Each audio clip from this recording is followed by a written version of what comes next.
Salam jumpa lagi Bapak Ibu, saudara-saudariku, orang-orang muda serta anak-anak yang terkasih dalam Tuhan. Kita masuk ke hari Selasa pekan biasa ke-24 tanggal 16 September 2025. Gereja Katolik memperingati Santo Cornelius Paus dan Santo Cyprianus Uskup dan Martir. Bacaan dari surat pertama Rasul Paulus kepada Timotius bab 3 ayat 1 sampai 13 dan Injil Lukas bab 7 ayat 11 sampai 17. Dalam nama Bapa dan Putra dan Roh Kudus. Amin. Bapak Ibu, saudara-saudari, orang-orang muda serta anak-anak yang terkasih dalam Tuhan. Hari ini gereja merayakan dua orang kudus besar, Santo Cornelius Paus dan Santo Cyprianus Uskup dan Martir. Mereka adalah gembala yang berani, yang dalam masa penganiayaan di abad ketiga tetap setia memimpin umat, walau harus menanggung penderitaan, bahkan sampai mati. Bacaan Injil hari ini berkisah tentang Yesus yang membangkitkan anak muda di Nain, satu-satunya anak seorang janda. Injil menekankan suatu hal penting, hati yang tergerak oleh belas kasihan. Inilah inti pelayanan Yesus, bukan kekuasaan, bukan popularitas, melainkan belas kasih. Ia hadir bukan hanya untuk mengajar, tetapi juga untuk mengangkat orang yang tertindas dan memberi hidup baru. Kisah ini begitu indah karena di balik mujizat itu, kita melihat wajah Allah yang penuh belas kasih. Yesus tidak membiarkan seorang janda menangis sendirian, tapi ia hadir dan mengubah tangisan menjadi sukacita. Inilah Allah kita, Allah yang peduli, Allah yang tidak tinggal diam melihat penderitaan. Selanjutnya bacaan pertama menegaskan syarat bagi seorang pemimpin jemaat.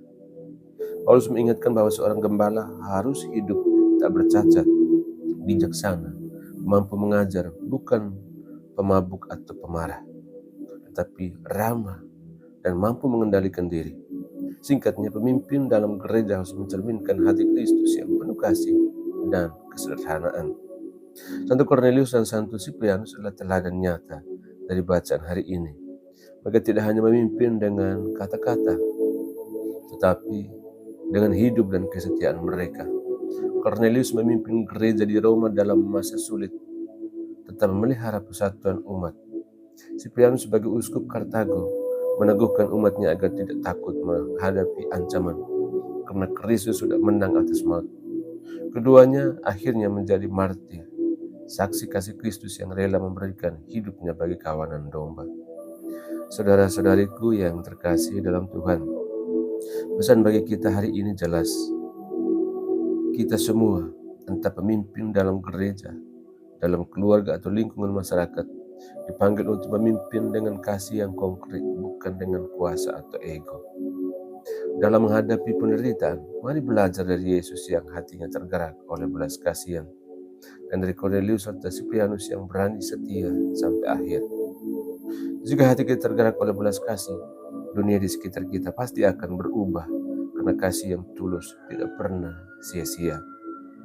Saudara-saudariku yang terkasih dalam Tuhan, marilah kita mohon rahmat agar setiap tanggung jawab dan pelayanan yang dipercayakan kepada kita, entah besar entah kecil, kita jalani dengan hati yang penuh kasih dan kesetiaan seperti Kristus, seperti Cornelius, seperti Cyprianus.